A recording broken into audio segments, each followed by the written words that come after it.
እንዴት ናችሁ? ማዳም ቤት የምትሰሩ ልጆች ሰላም ናችሁ ወይ?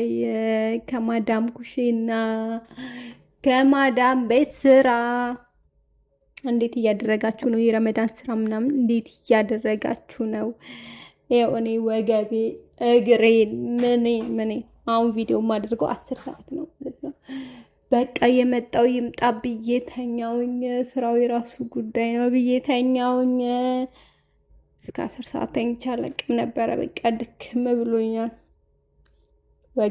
ወገቤ ላይ መጥቶ በቃ ሌሊቱ ሙሉ የሆነ ሰው እየተራመደ ያለ ነው የሚመስለው እና ወገቤን በቃ ማሞኝ በጣም ድክም ብሎኛል። እና እዚህ ጋር ደግሞ አልጋዬን እያነጠፍኩ ነው።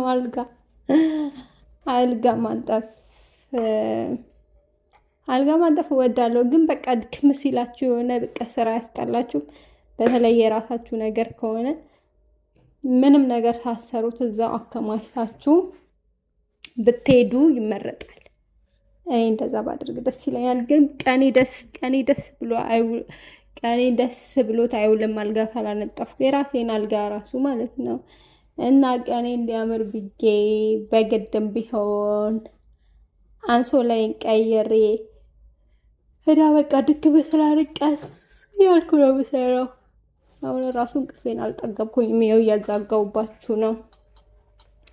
እና ይገርማችኋል፣ እኔ ዩቱብ መስራት ጀምሬያለሁ። ላይ በገባለሁ ኩሽና ውስጥ ምግብ ኩክስ አደርግ ምናምን እና ከኔ ጋር ዩናይት አረብ ኢማራት ውስጥ ካላችሁ ዱባይ ማለት ነው፣ ዱባይ የምትኖሩ ልጆች ቪዲዮ ከኔ ጋር መስራት የምትፈልጉ ፕራንክ ሆነ ሌላ ሀሳብም ካላችሁ ቪዲዮ ከኔ ጋር መስራት የምትፈልጉ ልጆች ካላችሁ ቁጥሬን እዚህ ባዮ ስራ አድርጋለሁ። በዛ ቁጥር አውሩኝ። አንድ ላይ ወተን ቪዲዮ መስራት የምትፈልጉ ከሆነ ያው እኔ ኮንትራት ቤት አይደለሁም፣ እንደማንኛውም ሰው ኮንትራት ቤት እንዳሌለሽ ሴት እንደዛ ምሰራ ነው። ያው በፍሬ ነው ምሰራው ማለት ነው። እና ከኔ ጋር ቪዲዮ መስራት የምትፈልጉ ልጆች ካላችሁ አውሩኝ በስልክ ቁጥሬ። ይሄን ቪዲዮ ፖስት ሳድርግ ስልክ ቁጥሬን ከስር ፖስትላችኋለሁ። አንድ ላይ እንደግ። ማዳም ቤት ብቻ ደከመን። የምለብሰው ልብስ ደግሞ ብዛቱ እኮ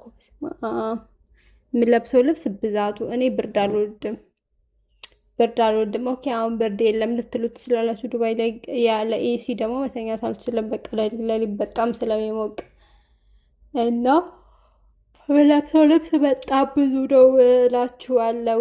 ከኔ መንበደር ከፈለጋችሁ መታችሁ መውሰድ ትችላላችሁ። ባይ ዘ ዌይ እኔና አንድ አበሻ አለች አብራኝ የምትሰራ አለችና በፊት ብቻዬን ነበር እዚህ የምኖረው። አሁን በቅርብ መጣ በቃ ተቀላቀለችኝ። 2 ሆነና የምንሰራው ስላችሁ ብዙ ነን። ፊሊፒኖችም እኮ አሉ። 2 ፊሊፒኖች ከኔ ጋራ ደግሞ 2 አበሻ አለ እና ሰዎቹ ብዙ ናቸው እላቸዋለሁ። ቁጥር ስፍር የላቸውም። ወደ 10 ምናምን ናቸው። ብቻ እግዚአብሔር እኔ ነኝ ምግብ እዚህ ጋር እየተገላበጥኩ ነው። አባቱ ብዬ ለተኛ አስቤ ነበረ። የካልሲን የቆሸውን ደግሞ እንዳታዩ። ኢትስ ኦኬ ኖርማል ነው። አይለቅም በቃ እና በጣም ብዙ ናቸው ሰዎቹ። የዚህን ሁሉ 15 ነው 16 ሲሰባሰቡ ደግሞ ከውጭም ሲመጡ 20 ይሆናሉ። የ20 ሰው ምግብ ነው ኩክ ማደርገው ማለት ነው በየቀኑ። ነን ስቶፕ የላቸውም እዚህ ቤት። ከውጭ በስተት እንኳን ከውጭ ገዝቶ አይበሉ። በቃ ምግብሽ ይጣፍጣል እያሉ እኔኑ ነው የሚያደክሙኝ። እና ወዳችኋለሁ። እኔ በምጽፈው ቁጥር ከኔ ጋር ቪዲዮ ውጭ ላይም ሆነ እንስራ የምትሉኝ ሰዎች ሀሳብ ካላችሁ ከማዳም ቤትም እስከ መጨረሻው ወተን የራሳችንን ቤት ይዘን እንስራ ቪዲዮ የምትሉኝ ሰዎች ካላችሁ በዚህ ስልክ ቁጥር አውሩኝ እላችኋለሁ ከስር በምጽፈው።